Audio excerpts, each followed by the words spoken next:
right. Well, thank you so much, Carole, for joining us. It's my pleasure to be here. I'm excited because we're going to dive into a lot today, and we're going to learn a little bit about ourselves and about DiSC and about how DiSC came to be with Wiley Publishing and all that, and about you. So I'm excited about today. So let's jump right in. So Awesome.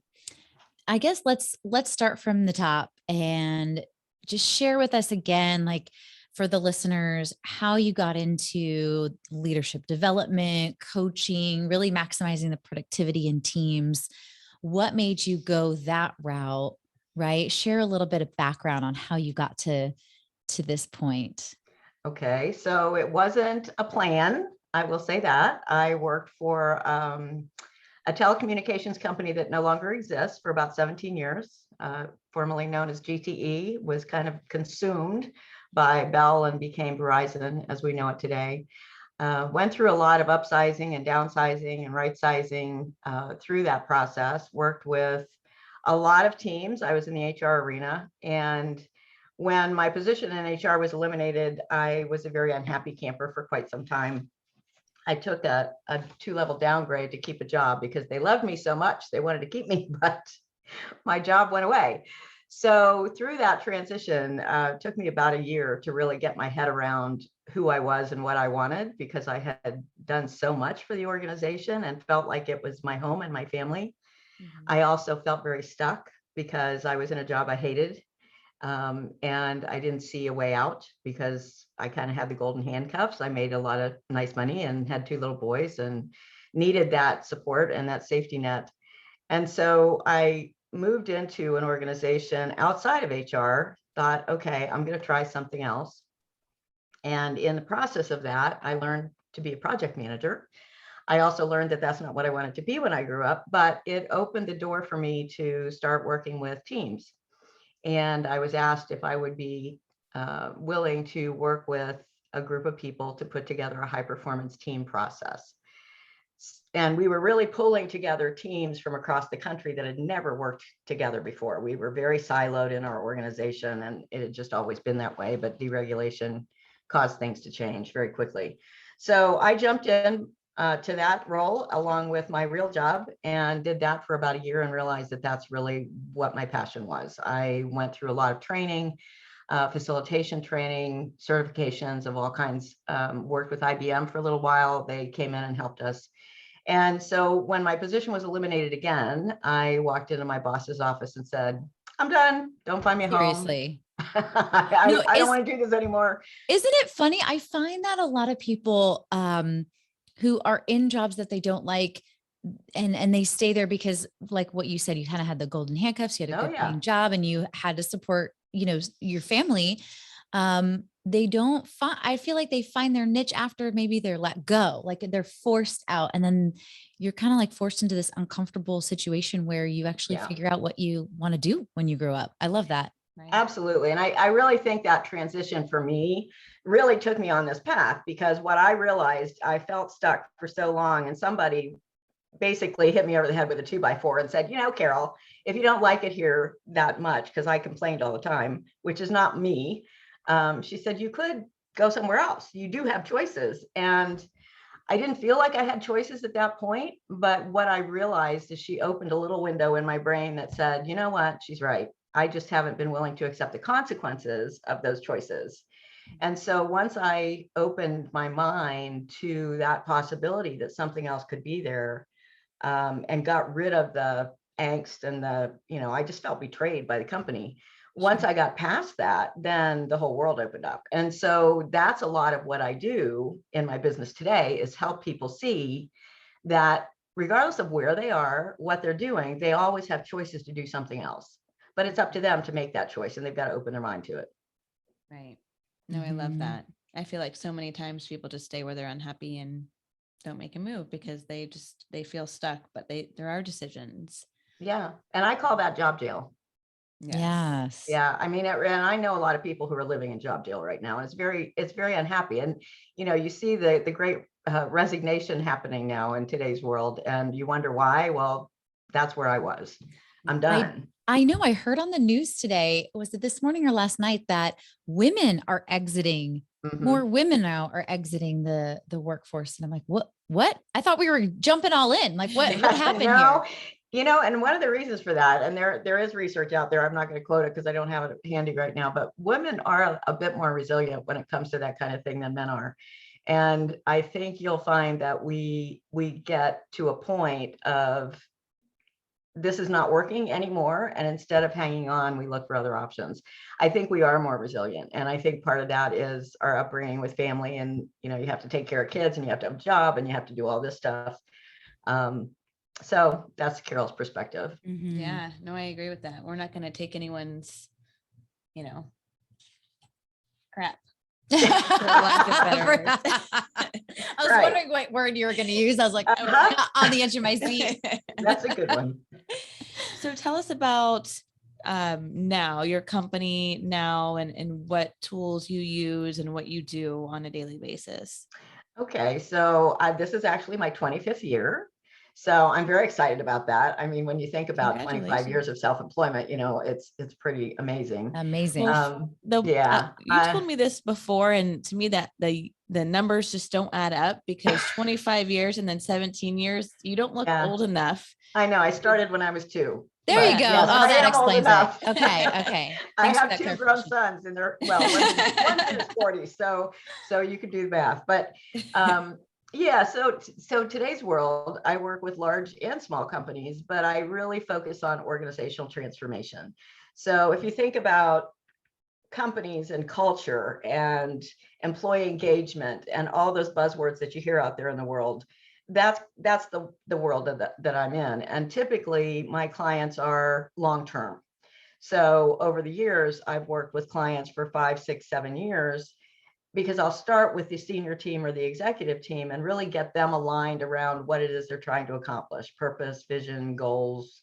And then we take it down through the organization. So the focus is on building cultures of trust and engagement and passion for what they're doing and who they're doing it for. Because when you have those connections, then people are much more willing to go above and beyond, and they're not looking for another home down the road.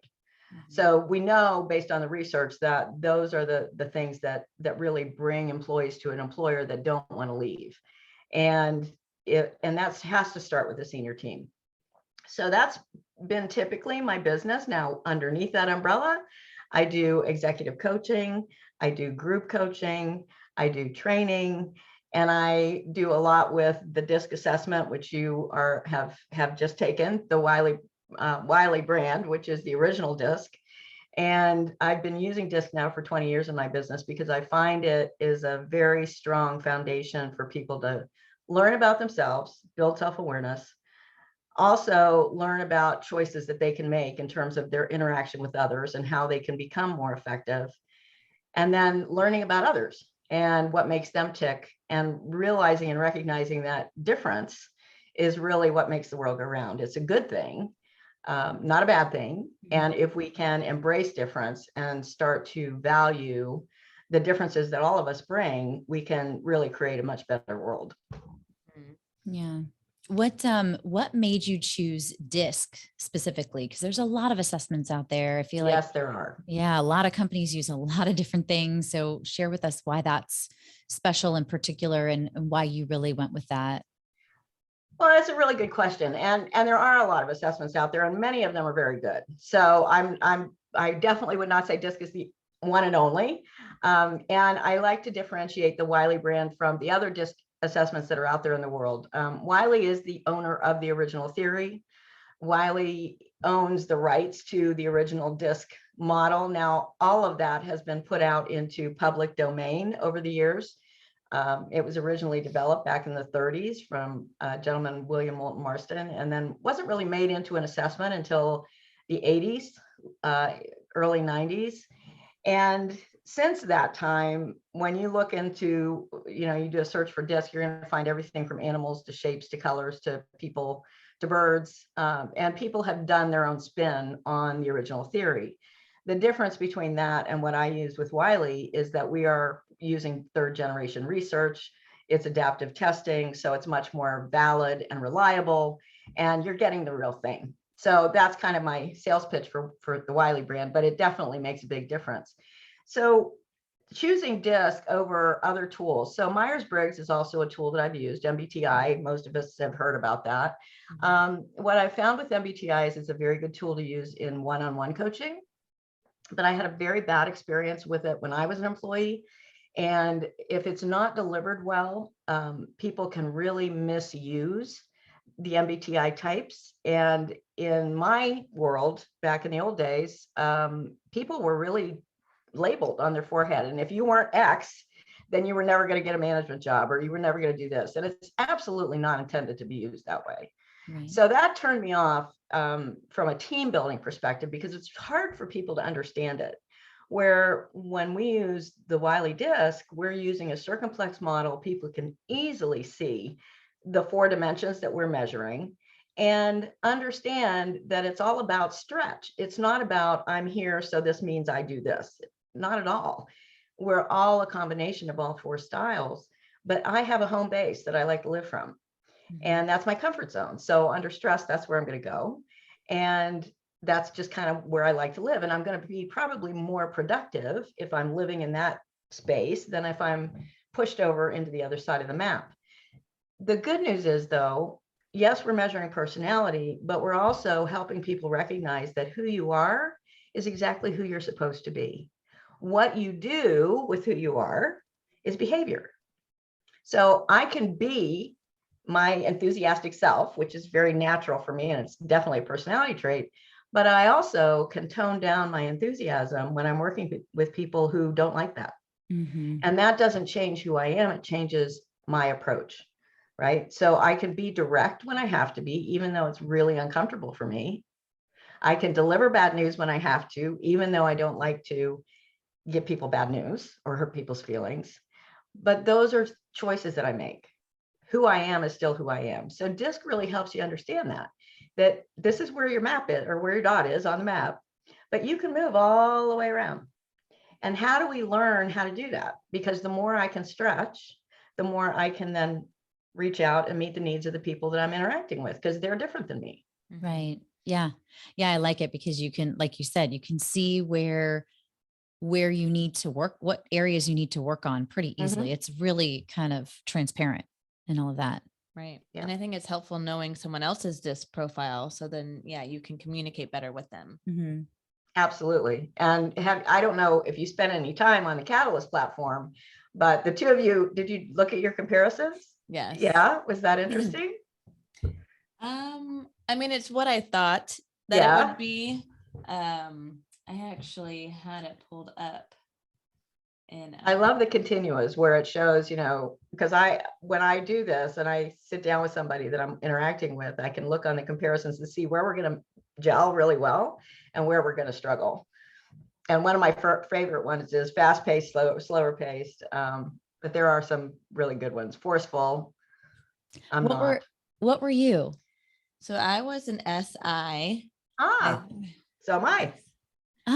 Whenever you were talking about kind of your characteristics just then, I was like, I bet we're very similar. And then Ashley. I'm an ID. That doesn't surprise me. And it's funny because you know how we were talking originally about like a stretch area where you're basically the same thing, but sometimes you're like 10% this way or 10% that way. So sometimes I'm a DI, but this time I was an ID. So I'm like right there, right at the top, 12 o'clock. Yep. So it was really interesting. I have floated between SI and IS, but I'm always on the outside of the circle. And it's funny. I think I told you this when we were talking earlier that I have tried really hard to bring my dot in, but it won't go. I don't know how it just keeps asking me additional questions, which is the value of adaptive testing. It's really hard to fake it. Right. Yeah. I must have answered something contradictory because then I got all of these questions that were like rapid fire about, well, in a conflict, would you, I was like, I must have done something wrong. I'm like, okay, let's make sure I answer this to the best of my ability. Yeah. No, I felt the same way. I felt like it was making more questions for me. So I think it was a little.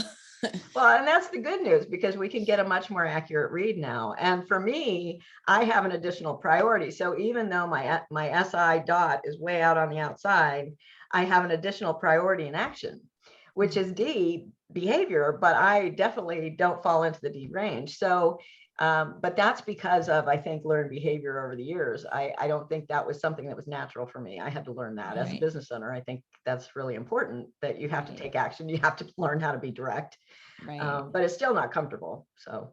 Oh, I agree with you. So I would love to dig into more on like the analysis, but Sure. Wanted to touch base really quick because we have some companies that we work with, and obviously we're in staffing, and some of them require personality assessments as part of the hiring process. Like it's a make or break tool that they use. Right. Do you recommend this, or how do you recommend using it in the best way? Well, the DiSC model is not intended to be used for selection. So I will say that right up front. It was not validated for that. It was never intended to be that. And Wiley definitely does not recommend that. I will say to people that you can use it as part of the onboarding process in a very effective way. What disturbs me is when I see companies using tools like DiSC as a pre-employment part of their selection process, and then they don't give the individual the results. Right. And it makes absolutely no sense to me to do that. If you're going to ask personal questions to people, then you should at least give them the results of the assessment. So number one, that just really bothers me. And it has bothered me since way back before I even got involved with Wiley. There are some tools that have been validated for selection. And those are the tools that should be used. Wiley has one, it's called PXT Select, and it's validated for selection based on skills and competencies. We're not measuring skills and competencies or abilities in DiSC. We're measuring preferences and the things that people enjoy doing, prefer to do, right? So we're not measuring things that would say you're going to be good at this job. Right. And so it's really not a healthy thing for employers to do. And I know there are other tools out there that are validated. I'm not going to name them all, but some are not. And if you're using DiSC as a pre-selection tool, you're not using it correctly. And then is there anything, well, I know you said the other day that the scores, no matter how long goes by, or 5 years from now, if I take it again, I'm still going to be pretty close to. Yeah, normally, and this is our reliability. Okay, so there's two things that they look at in the algorithms behind the scenes when they're doing test pretest reliability. And so our reliability states that typically there's a 12-degree shift over time. That's a potential, right? Now, sometimes, and I'm doing some training because I do certification training for people who want to use DiSC within their organizations. I certify them, then they just buy their products from me and they do their own training. So we have a couple of activities in that where I show a person who moved from a D style into an S style. Now, what really happened is if you look at their profile behind the scenes, we have what's called the supplement for facilitators. And I haven't sent that to you, but I will.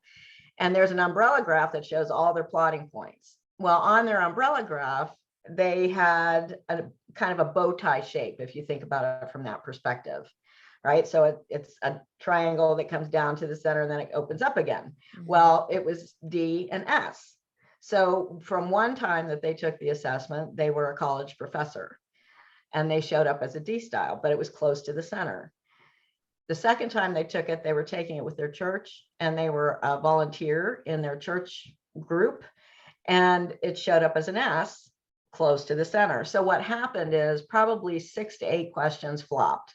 And you can also see where unexpected items are selected and it just, they were exact opposites of each other. So it wasn't that they changed their style as much as it was the preference from one to the other changed because of the role that they were playing. Makes sense. So that does happen sometimes.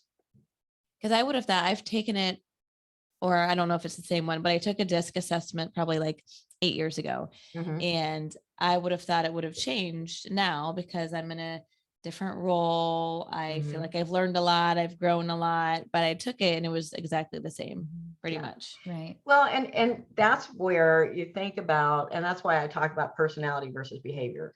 You know, people think they change their personality from work to home. You don't. What changes from work to home is what you do with your personality. Right. Okay. What changes from work to sitting on the at the Bucks game and they're winning, right? Your behavior changes, but who you are stays the same. So even though you've learned and grown, your base preferences aren't going to shift very often. And, you know, we know based on the research that personality is pretty much fixed by the time you're about 7 years old. So we are measuring base personality traits. And unless something really major happens, chances are that that's not going to move a whole lot. Right. Yeah. Mine has pretty much stayed the same. But what I've noticed is as I've grown as an individual or in my comfort level or skill or whatever it is, or just finding like what I want to be when I grow up type of thing, notice that I have become more of the same person at home and at work. Yes. Probably balanced out. Yeah. It's just so much more comfortable now. Like, whereas in my earlier years of working in corporate, I was a different person when I went into when I went to the office, because, you know, you have this idea of what you think that they need you to be. What I should be doing. Right. Exactly. And then as you get older and more mature and just into your passion, I feel like I've become more myself in just every aspect. So that like ID is me at work or at home. I'm like the same person. Yeah. And it's almost like a radio dial. And I have a good friend that I talked to about this because she's very enthusiastic and very bubbly. And sometimes it's overkill. I mean, some people look at her and say, oh, I can't believe anything she says. She's just not real. And I said, you know, it's like a radio dial. You turn it down sometimes and then you turn it back up. And you have to learn who you're interacting with to know what's going to work for you. And it's not about manipulating people. It's about figuring out what makes the most sense for the situation. And that's emotional intelligence. Like connecting with them, Absolutely. Understanding how they, almost like a love language too. Like absolutely understanding how they are or how they like to receive maybe communication, and just kind of trying to level set with them with that. Absolutely. So if you think about people that you trust, okay, typically what are the characteristics that you see in those people that you trust? Just think about somebody that you have a really high level of trust with. What are some of the characteristics that pop out for you? How would you describe that person? I'm thinking of you or like, you know, Tim, right? But how would you describe me? Like in our communication, or? Yeah, just in general. If I said, tell me about. It's very, transparent. Okay. I would say non-judgmental. Yeah. Okay. It's just very accepting. Like Ash could tell me anything and I would, even if I didn't approve of it, I would tell her in a nice way. She doesn't approve of all of it. I tell you that. That's good. But I would say in a nice way. Right. That's probably my S part of, you know, me coming out, you know, in a nice way. I would say, you know, probably wasn't the best idea, but. So you can do that because you have mutual respect for each other, right? And you accept each other's differences. So Stephanie, the DI, right? Okay. No, I'm a SI. Oh, you're the SI. Yes. Okay. So Ashley is the DI. Sorry, got you mixed up. And so you have commonality in that I style, but there's a big difference between the D and the S. Okay, so the D style is really focused on control and moving things forward and changing the environment and making things change all the time. And the S style is much more focused on stability and keeping things kind of even keel and being harmonious with things. You know, why change it if it's already working? Let's just make it better. So those can really be conflicting sometimes. But because you have a level of respect for each other, you value the differences that you have. And each one of you will adjust to meet the needs of the other because of that. Yeah, we right? do. Yeah. I think the D and S difference actually is really balancing us out, because I Yep. come up with these crazy ideas and you do too. You have crazy ideas too, but like, I don't know. We just seem to like balance each other out when we do have those crazy ideas, and like, okay, Yeah. how can we do that? Or how can we, Right. right? Do you see that certain personality styles on the DiSC get along better with other personality Good styles? question. That is a really good question. So, naturally, the people that are on the right side of the circle, which would be the I's and S's, those people are very people oriented. So there's a very strong tendency for relationship there. So that just is a natural thing. The folks on the left side, the D and the C side, are much more task related, focused on objectivity, do a lot of questioning and challenging information. So they're less people oriented. So that definitely causes a barrier sometimes if they don't recognize the value of having relationship, because the people on the right side want to affiliate with you, and the people on the left side are saying, yeah, not so much. Just call me when you need me, text me, tell me what you want. Don't just show up in my office. So that can be perceived as a personality conflict when it really isn't. It's just, we have to recognize that we need different things. Right.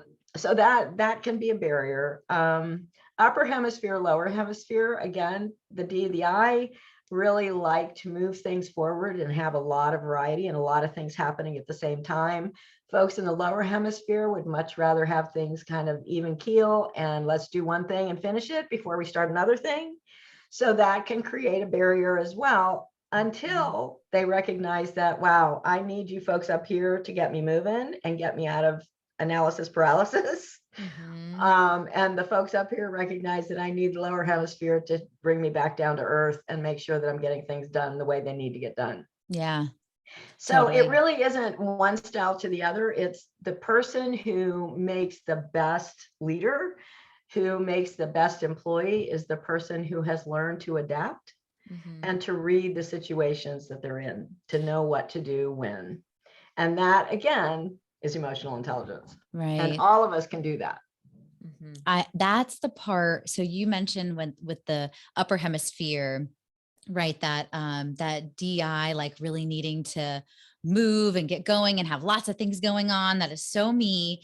And I get frustrated when things aren't moving in whatever situation is going on. So I really need to check myself on the emotional intelligence level and be like, okay, not everyone is like me. They don't need to have 50 million things going on and moving them all at once.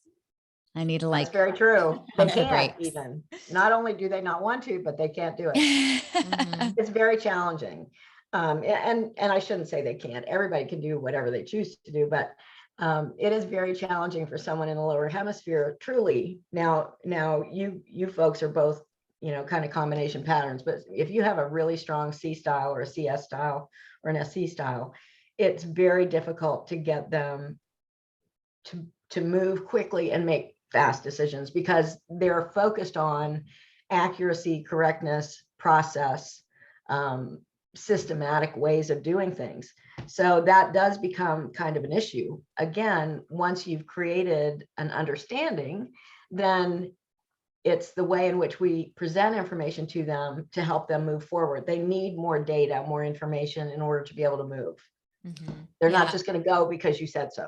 Right. I really like this assessment. We actually had our whole team take this a while ago. Like, I think it was the shorter version though.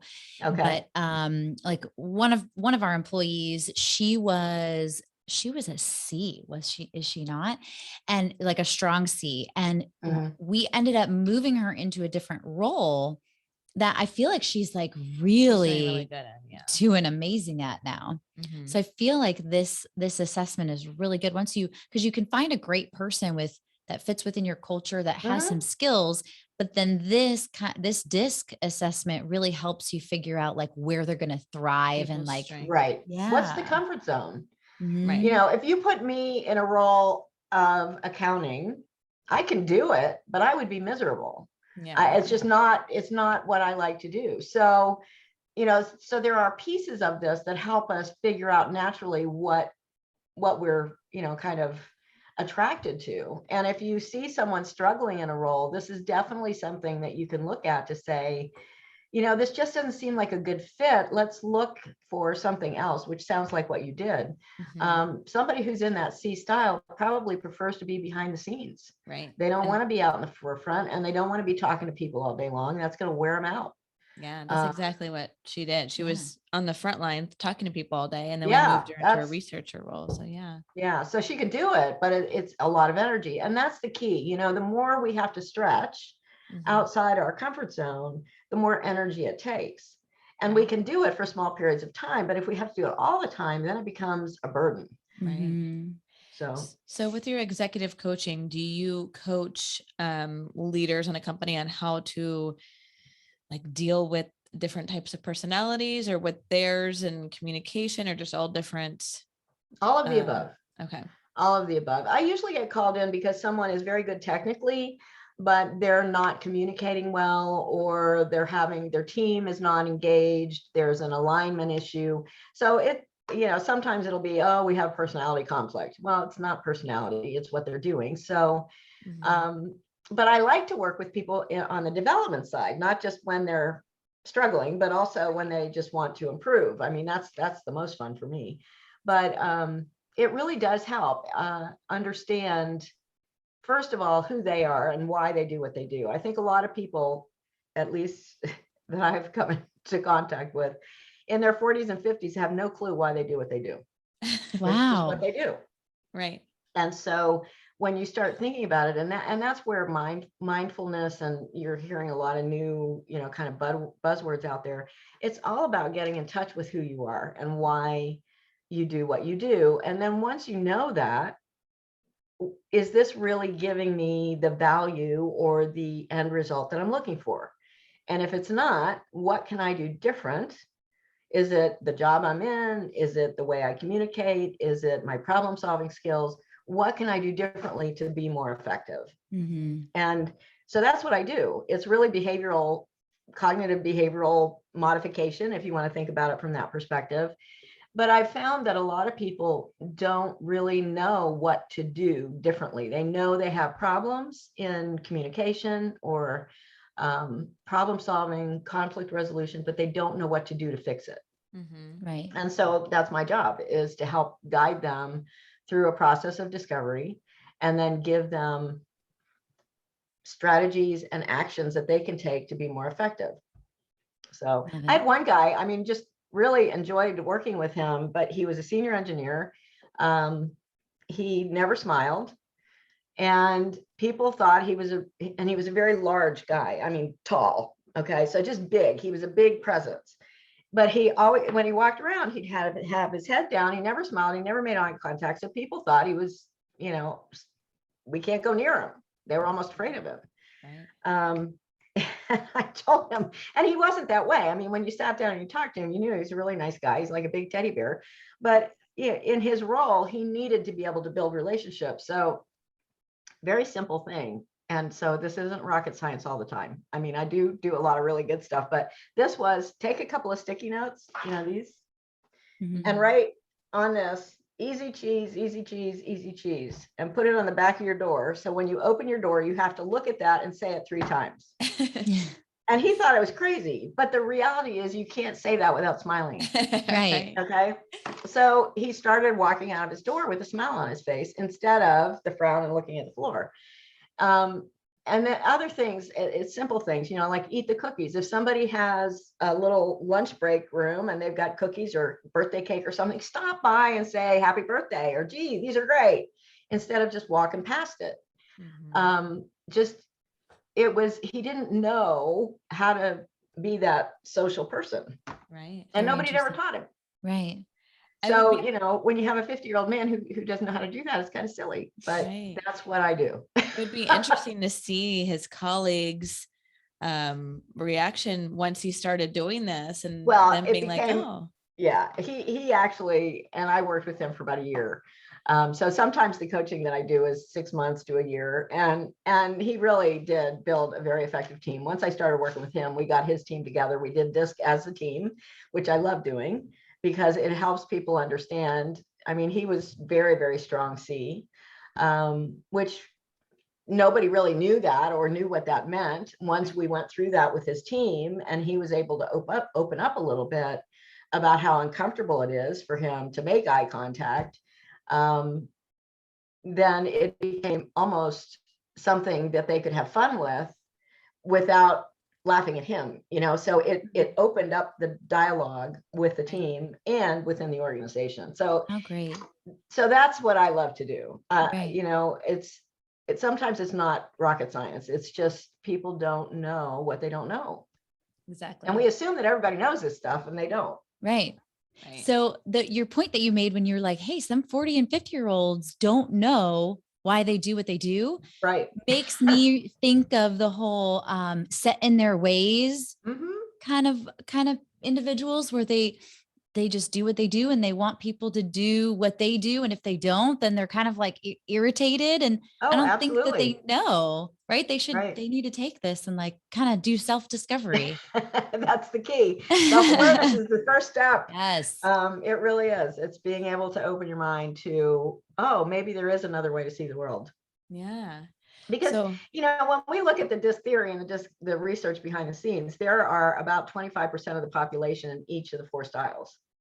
So if you think about each of those 4 styles as almost a different language, then if you're only talking from your style, you're missing 75% of the population.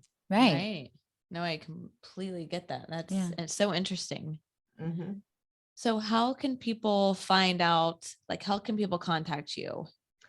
That's a very good question. I should probably tell you that. Well, I have a website. It's carolegill.com. Carole with an E, but if you don't put the E in, you'll still get to me.